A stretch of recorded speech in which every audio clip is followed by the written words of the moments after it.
Alright, so I'm driving through the fast food restaurant and I gonna pick up my burger.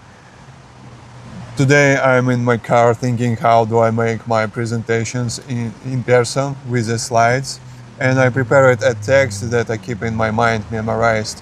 So I'll go over it really quick here on video, and I try to explain everything, and some points I will explain from the top of my mind what I think about it.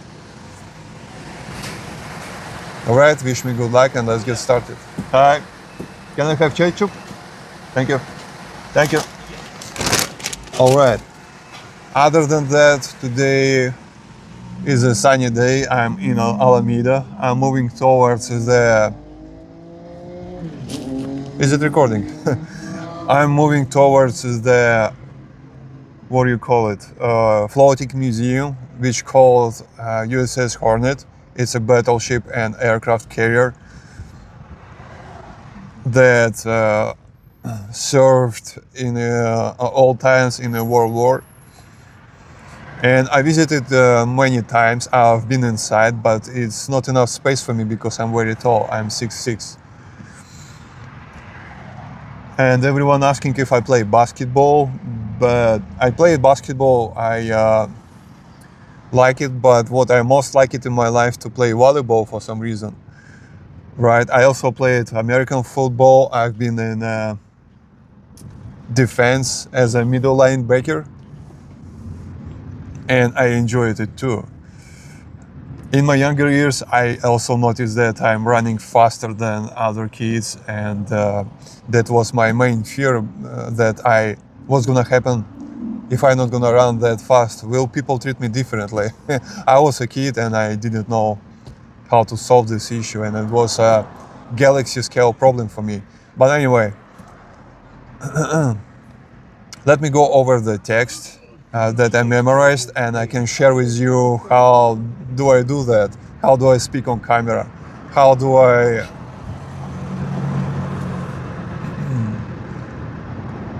I talk confidently and sharing things with you guys. Let's get started. Normally I would pick up a simple topic that everyone knows. For example, today I'm gonna talk about supermarkets, and this is places where everyone been at least once in their life. So you pretty much know what I'm gonna say. You pretty much know every word that I'm gonna say anyway. It's just a matter of how do I gonna speak about it, my face expression, my posture, my pace of the speech, and other things that I keep under control when I talk to you guys on camera. I hope you can just learn a trick or two by just looking at what I'm doing. And after the speech, I'm gonna talk a little bit how did I do this, what kind of things I wanna implement to improve my speech next time, and you guys comment on it down below if you want me to explain more or do another video for another things. Oh my god, there's so many things here in moving around, so many cars, people going all the time somewhere. I feel like everyone works, but it's 3 p.m. Which way you guys going to work? If I work, I stay in one place for long hours, and never I liked to work long hours. I often have a part-time job that let me keep some flexibility in my daily activities, right? So I can go visit a gym or library or meet my friends. But the reality of life, I can't make much money if I work part job. So usually I have full-time job and part-time job. That's how I make my living. And if you live in the Bay Area, you're not gonna have much money anyway, even if you work 2 jobs. this is how the life is. Yes, it's paid well, but the expenses for the daily life is also huge in California. When I worked as a mover, I was moving some stuff for people from house to house, like refrigerators, piano, and furniture, all that kind of stuff. I saw many people who leave California to Texas. They was moving towards the Texas because they couldn't stand any much longer because of the taxes. They was living because of the taxes. Each year we're paying taxes here. You know that, right? Welcome to US, guys. That aside, people have also daily expenses for rent, which is normally take more than half of the salary. Depends on where you're working, of course. If you work in IT, maybe it's not a half of your salary. But it also depends what kind of what do you rent? Is it apartment? Is it a house? Do you have family? Do you have kids? And all that kind of stuff. So I almost on the pier. I see already water, and I see a USS Hornet from here. Some guy following me on the Dodge. It's a very loud marked car. It's very loud model of car, right? And usually people who driving that kind of cars, they are not really patient ones. So what people in US usually do, if a lot of people behind driving, they would normally to pull to the side of the road and let the people go. Oh, he did go over in the parking lot. But anyway, I like this manner of driving when people chill. In California many years ago, people called Californian drive manner, when people driving slow and they're very polite. If you need a way, they will make a way for you. If you need to take a line, they will let you take a line. Right now, it's not that polite anymore. I see a lot of people driving like crazy. No one wanna give you a right of pass. No one wanna give up their line. But anyway, life as it is, right? All right, so I finally see it. This way, see? It's a USS Hornet, and it's huge. You see airplanes on the upper deck, and if you look right, you can see a skyline of the downtown San Francisco. There is also a Bay Bridge. There is also a little bit slightly right Alcatraz prison, famous prison. And I'm here because I like to come here to clear my mind, to speak a little bit on camera, and in general enjoy the fresh air, chill weather, and comfortable. It's very comfortable here. It's very comforting. I also have my burger here, so I'm gonna eat it right now. You guys don't need to watch it. I'm gonna talk to you later.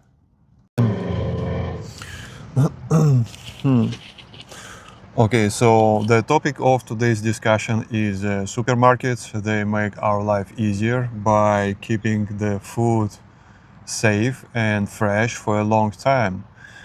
Plus, they have so many choices that everyone can pick what they like the most. And that is also the reason why we save money and time in supermarkets, because when we have a lot of choices, obviously we can compare prices and buy more at once in the same place. That's pretty much convenient in my book. So what is a supermarket? It's a big store that people go to buy things that they need every day. It can be shampoo, it can be food, snacks, drinks, cleaning supplies, school supplies, and other stuff. Normally supermarkets are divided by sections, and each section dedicated for a certain product or item or food. Hi, can I have cheeseburger and fries? Onions in the burger? Yes, please. Anything to drink? No. No. So I got a cheeseburger with onion and a fry. Uh-huh. Tea in the car today or in a bag to go? To go? To go? $7.59. Thank you. Thank you.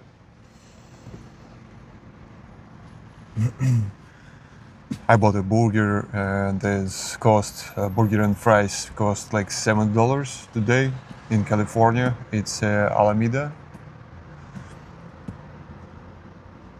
And today is a nice hot day. But well, it's not really hot because we're in a Bay Area and here is a microclimate. And that's what I like it here because during the summer, for example, it's not really hot here, and during the winter it's not really cold. It's like win-win situation. But anyway, what was I talking about? I was talking about divisions, about sections in supermarkets. People normally would like to pick up a cart and go between the sections, navigate through the sections to pick up a stuff that they like. And then they would like to go to the checkout point where cashier would help them to scan all the products they did pick up, and cashiers would help to gather all the payment from the customer, right? Aside the cashier,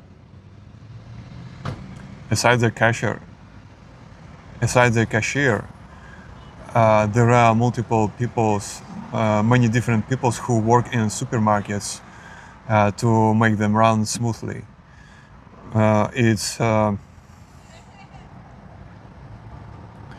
It's bakers that baking some snacks in the morning, and then they would place those snacks onto the displays for the visitors. There are butchers who slice the meat into the convenient pieces, and they also would place the meat onto the displays for the visitors. There are also cleaners in supermarkets who obviously clean floors and shelves and other stuff in a area. There are stockers who keep shelves stocked out with items and products. There are also security guards in supermarkets who keep the place safe, right? Do you know what happens if person forgot to pay for the items and trying to leave the supermarket? Normally, work staff would notice it and approach to the person and remind the person in a nice manner that the person need to come back to the checkout point, to the cashier, to pay for everything. That happened at least once with me in California. I forgot to pay for the food that I picked up, and one member of staff talked to me to come back, and she was very nice and kind. And I like that experience. There is no need to be rude or to confront anyone. I did take a look on my cell phone app for my bank, and it told me that I didn't pay it with my credit card for anything today. So that's how I figured it out that I forgot. I did come back, I paid for everything, and they just did let me go. I like it.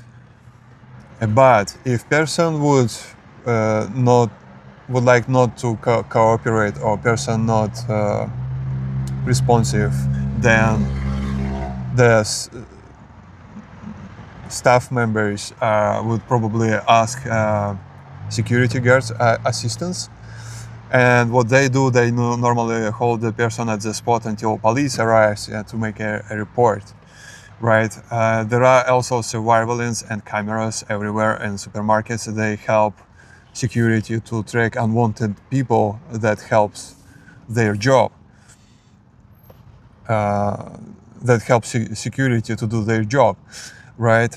There are also, in the recent years, especially vertical scanners next to the exit. If someone tried to leave supermarket without scanning items and paying for them at the checkout point, scanner will trigger the alarm, and it's going to be very loud, and everyone going to know that the person has something in the pockets.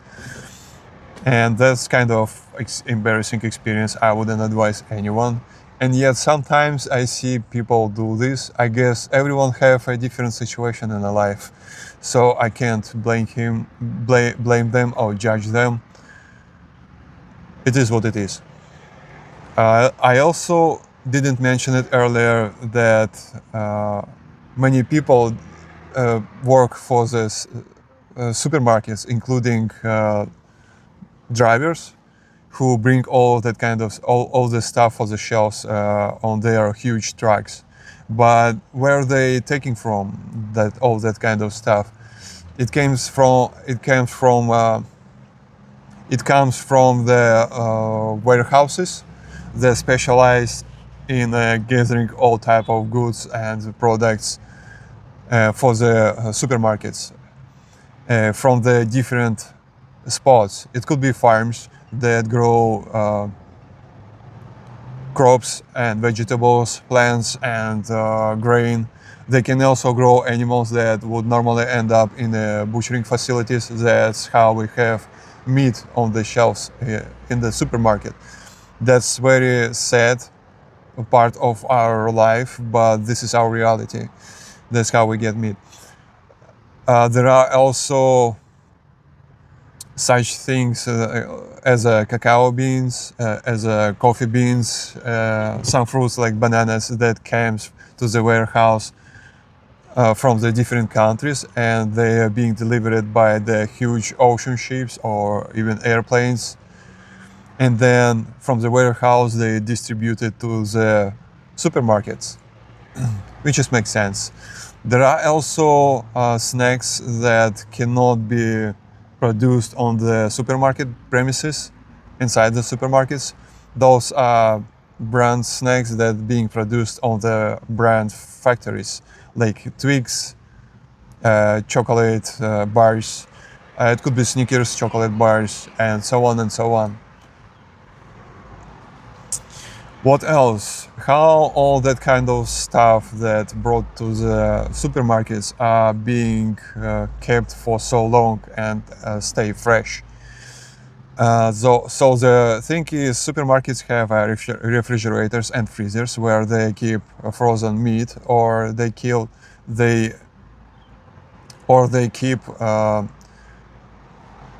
very cold milk or cheese in the refrigerators. For the fruits and vegetables, they are being sprayed off with a thin layer of the cold water, and that's what keep vegetables and fruits fresh for a long time. There are also products like grain and macaroni in a cardboard or in a tight piece of plastic. That is something that keep this kind of products from accessing such creatures like bugs, like pests and dirt and dust. All those packages keeps away from the products, right? There are also canned food. It could be canned.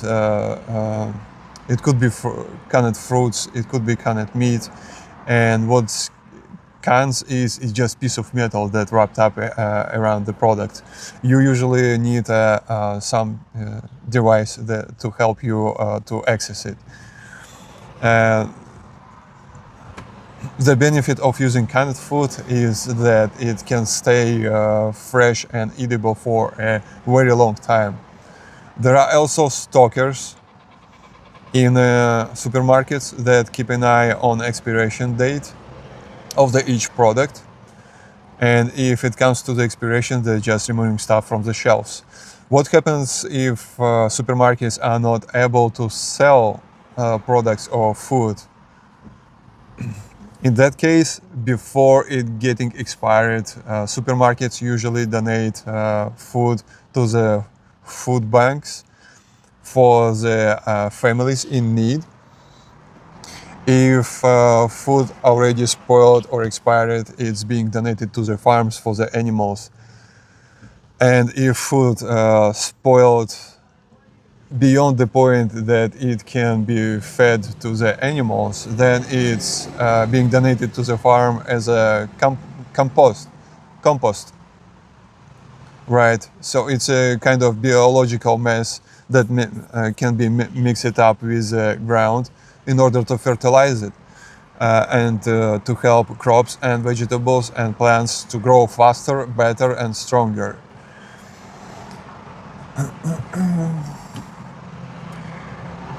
Everything else that's not donated anywhere, not for the food, not for the compost, it's being delivered to the recycling facilities who specialize in recycling all kind of stuff without damaging surrounding us area and environment. So supermarkets are pretty much good at that and sorting things out. What else? How supermarkets have so much stuff and never lost in track of it? The answer is because every supermarket have a computer at checkout point. When cashier scan the product, the barcode, it's black and white lines in a white rectangle. When products being scanned, they are automatically marked as in a computer as being sold, and computer knows how much supermarket have on the shelves, how much in the storage, and how much in a warehouse. So nobody who works in a supermarket, they don't keep that kind of information in their head. They use a computer to take a look. That's pretty much everything that I wanted to share about supermarkets. If you like my videos, please like and subscribe, and see you in the next one. As you can see, I just memorized everything. Some points I just took from the top of my mind to explain it, but most of the things I kept in a mind because I memorized it. Was it good or bad? It's for you to judge. Good luck. Have a good shopping day. Cheeseburger, Tanya, one fry. Yep. 59, please. Here we go. Look at your card.